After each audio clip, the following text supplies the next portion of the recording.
Class 10th में exercise 4.4 है, जिसमें क्वेश्चन नंबर 1 है find the nature of the roots of the following equations, if the real roots exist find them. ये जो equation दी गई हैं इनके हमको रूट्स फाइंड करने हैं और उसके नेचर बताने हैं कि वो किस नेचर में उसका नेचर क्या है। तो नेचर की अगर बात करें तो इसमें 3 रियल एंड डिस्टिंक्ट रूट है, रियल एंड सेम है और नो रियल रूट्स है। तो इसमें डिस्क्रिमिनेंट जो कि इसकी वैल्यू होती है b² - 4ac। अगर हम जो डिस्क्रिमिनेंट की वैल्यू अगर 0 से बड़ी होगी अगर फाइंड करने में, तो वो रियल और डिस्टिंक्ट रूट कहलाएगा। और अगर डिस्क्रिमिनेंट की वैल्यू इक्वल की 0 भी होगी तो वो रियल एंड सेम कहलाएगा। अगर d की वैल्यू 0 से छोटी होती है या फिर अपन बोल दें कि माइनस में हो तो भी ये क्या होगा, नो रियल रूट्स। तो देखते हैं क्वेश्चन नंबर 1 में सॉल्व करते हैं, देखते हैं क्या होता है। तो 2x² - 3x + 5 इक्वल पे 0, ये फर्स्ट है। तो इसमें हमें डिस्क्रिमिनेंट फाइंड करने के लिए b² - 4ac लगाना पड़ेगा, जिसमें से a की वैल्यू कहाँ से आएगी, x² का कोफिशिएंट जो 2 होगा वो a की वैल्यू होगी, जो x का कोफिशिएंट होगा वो b की वैल्यू है, और जो ये लास्ट में c है वो कांस्टेंट टर्म हम यहाँ पे ये करते हैं। तो इसमें पुटअप करते हैं क्या, d = b² - 4ac। तो d = b का स्क्वायर, इट मीन्स -3 का होल स्क्वायर -4, a की वैल्यू है 2, c की वैल्यू है 5। d = इसका अगर हम यहाँ पे रफ वर्क में करें कि -3 इंटू पे -3 करें तो ये माइनस माइनस प्लस हो जाता है और 3 3 ज़ा 9, -4 2 ज़ा 8 और 8 5 ज़ा 40। d = यहाँ पे माइनस का 31 आता है, क्योंकि प्लस माइनस माइनस और माइनस की वैल्यू बड़ी है इसलिए यहाँ पे हम माइनस रखते हैं। तो जब d की वैल्यू अगर माइनस में आ गई, मैंने क्या बोला था यहाँ पे कि d की वैल्यू अगर छोटी हो 0 से या फिर माइनस में हो तो वो नो रियल रूट्स कहलाता है। No real roots for this equation, इस इक्वेशन का कोई भी रूट्स यहाँ पे नहीं है। और जब नो रियल रूट है तो इस क्वेश्चन में क्या बोला, अगर रियल रूट हो तब आगे सॉल्व करो, तो अगर रियल रूट नहीं है तो फिर हम रहने देते हैं। जैसे क्वेश्चन नंबर 2 है 3x² - 4√3 + 4 = 0। अगर इसको हम कंपेयर करें क्वाड्रेटिक इक्वेशन से, तो क्वाड्रेटिक इक्वेशन हमने क्या पढ़ी है कि ax² + bx + c = 0, जिसमें से a की वैल्यू ये x² का कोफिशिएंट 3 आ गया, यहाँ पे x का कोफिशिएंट माइनस पे 4√3 आ गया और c की वैल्यू कांस्टेंट ही आ गई। ठीक है, फिर इसके आगे इसमें भी डिस्क्रिमिनेंट लगाते हैं, तो डिस्क्रिमिनेंट = b² - 4ac होता है। d = b², अब b की वैल्यू क्या है, यहाँ पे यहाँ पे माइनस आएगा तो -4√3 आती है, तो -4√3 का होल स्क्वायर -4, a की वैल्यू है यहाँ पे 3, c की वैल्यू है 4। ठीक है, इसके आगे सॉल्व करते हैं। अगर हम यहाँ पे -4√3 का होल स्क्वायर करें, कहने का यहाँ पे कॉर्नर पे देख लेते हैं कि -4√3 इंटू पे करें माइनस का 4√3 तो माइनस माइनस प्लस हो जाता है। अब यहाँ पे 4 4 ज़ा 16 और √3 और √3 का अगर मल्टीप्लाई करें तो वो सिर्फ 3 आता है, तो 16 3 ज़ा 48। ठीक है, तो यहाँ पे आ गया 48, इसको सॉल्व किए, माइनस है तो माइनस, 4 3 ज़ा 12 और 12 4 ज़ा 48, तो d = यहाँ पे 0 आ रहा है। अब यहाँ पे आप देखिए ऊपर जैसे मैंने समझाया था कि d इक्वल है 0 के, तो ये क्या है, रियल और सेम भी है। अगर रियल और सेम रूट है तो इसके आगे क्वेश्चन में बोला है कि रियल रूट हो तो आगे सॉल्व करना है, तो ठीक है सॉल्व करते हैं। तो यहाँ पे जो रखेंगे therefore real and same roots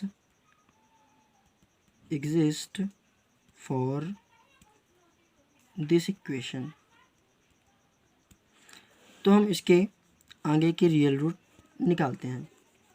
x is equal to, यहाँ पे क्वाड्रेटिक फार्मूला होता है कि माइनस बी प्लस माइनस अपन यहाँ पे डी की वैल्यू क्या होती है बी स्क्वायर माइनस 4ac। अगर कभी क्वेश्चन अगर पूछता है आगे एक्सरसाइज में कि बी मतलब डायरेक्टली डी लगा के सॉल्व करिए, तो यहाँ पे बी स्क्वायर माइनस 4ac भी लगा सकते हो, लेकिन आपने यहाँ पे सॉल्व कर लिया है इसलिए मैंने यहाँ पे हमें वैल्यू पुटअप करनी है। अपॉन में 2a होता है, x is equal to minus b, तो माइनस तो पहले लग गया, b की वैल्यू क्या थी -4√3 प्लस माइनस अपन पुटअप कर दिए। अब d की वैल्यू क्या आ गई, d की वैल्यू यहाँ पे 0 आ गई, 0 आई तो यहाँ पे अपन 0 करते हैं, अपॉन में 2 और a की वैल्यू यहाँ पे क्या थी, a की वैल्यू 3 थी, यहाँ पे 3 आ गया। अब माइनस माइनस, ये माइनस माइनस प्लस हो गया, तो 4√3 प्लस माइनस √0 अपॉन 3 2 ज़ा 6। अब अगर हम रूट निकालेंगे तो वो तो ज़ीरो ही होगा, तो डायरेक्टली हम क्या करते हैं कि x इज इक्वल टू जो ये है 4√3 अपॉन 6 कर देते हैं, फिर ये कट होगा, 2 2 ज़ा 4 2 3 ज़ा 6, बचेगा क्या 2√3 अपॉन पे 3। x इज इक्वल टू अगर ये हुआ तो हम इसका रेशनलाइज कर देते हैं, रेशनलाइज 2√3, 3 को हम क्या करते हैं, 3 को हम लिख सकते हैं यहाँ पे √3 इंटू पे √3। अगर मैं √3 से √3 कट कर देता हूँ तो यहाँ पे आता है 2 अपॉन √3। अब हमको 2 बार लिख देना है क्योंकि हम इसके रूट्स निकाल रहे हैं, तो एक 2 अपॉन √3 आ गया भाई, प्लस माइनस, तो अगर यहाँ पे प्लस माइनस की बात की जाए तो एक ये भी आ गया और दूसरा भी वही सेम आएगा। ओके, क्वेश्चन नंबर 3 है 2x² minus 6x plus 3 equal pay 0।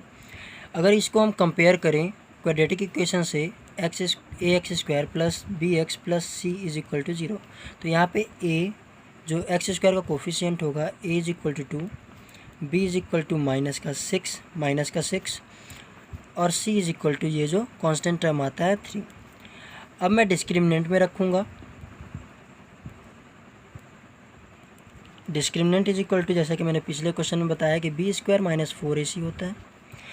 अब मैं वैल्यू पुटअप कर रहे हैं तो क्या होगा b² मतलब -6 का स्क्वायर माइनस 4 है तो 4, a की वैल्यू क्या है 2, c की वैल्यू क्या है 3 तो 3 आ गया।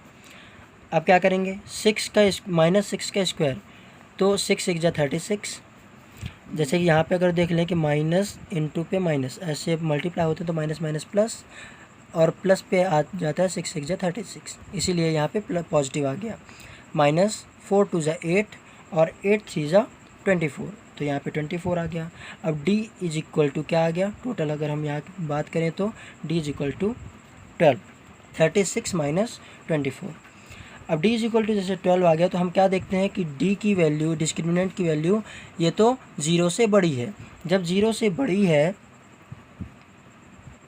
तो ये क्या है, therefore real and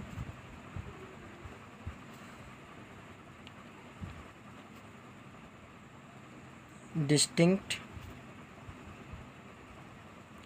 roots for this equation.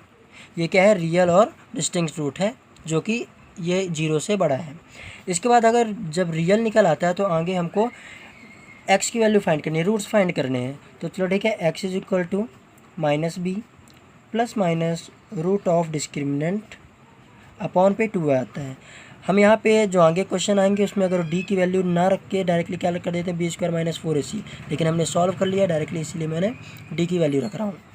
तो x is equal to -b, अब देखो -b की बात की गई है तो यहाँ पे क्या है, तो माइनस इसका फॉर्मूला का लग गया, b की वैल्यू है -6 तो -6 आ गया, प्लस माइनस रूट, अब d की वैल्यू क्या आई है 12 तो ये आ गया 12 अपॉन पे, सॉरी यहाँ पे 2a होता है, तो 2a की वैल्यू क्या है, a की वैल्यू यहाँ पे देख लीजिए 2 है। ये ऐसे पुटअप कर दिए, इसके आगे सॉल्व कर रहे हैं, माइनस माइनस प्लस, प्लस का 6 आ गया, प्लस माइनस √12 को मैं क्या लिख सकता हूँ, 2 ये कैसे आया? अगर हम यहाँ पे रफ वर्क कर लें, 2 6 जा 12, 2 3 जा 6 और 3 1 जा 3, तो 2 × 3 ये यहाँ पे आ जाता है। अपॉन में 2 2 जा 4, तो अपॉन में मैं यहाँ पे 4 कर देता हूँ। x = 6 प्लस माइनस, अब देखो इन दोनों का पेयर बन रहा है, 2 2 का पेयर बन रहा है, तो मैं क्या करता हूँ, एक 2 को बाहर निकाल लेता हूँ, बचा रूट में 3, अपॉन पे क्या आ गया 4। फिर x = अगर इन दोनों में मैं कॉमन 2 करता हूँ, 2 कॉमन आ गया तो 2 3 जा 6 हो गया, प्लस माइनस, अब यहाँ पे 2 कॉमन आ गया तो बचा क्या, रूट का 3, अपॉन पे 2। अब यहाँ पे क्या होगा, 2 1 जा 2, यहाँ पे 4 है ना, ये 4, 2 1 जा 2 और 2 2 जा 4, तो आगे की वैल्यू क्या आ जाती है, 3 plus minus root of 3 upon पे 2, यही हमारा क्या होगा आंसर। अगर इसको हम 2 बार लिख सकते हैं, 2 बार क्या लिख सकते हैं कि x = क्योंकि हमको रूट्स फाइंड करने हैं, तो ठीक है, इसको एक बार ऑन टेकिंग पॉजिटिव साइन और एक बार लेंगे ऑन टेकिंग नेगेटिव साइन, तो यहाँ पे आइदर x = 3 प्लस में लेंगे एक बार और एक बार किस में ले लेंगे, माइनस में। Okay, thank you for watching this video.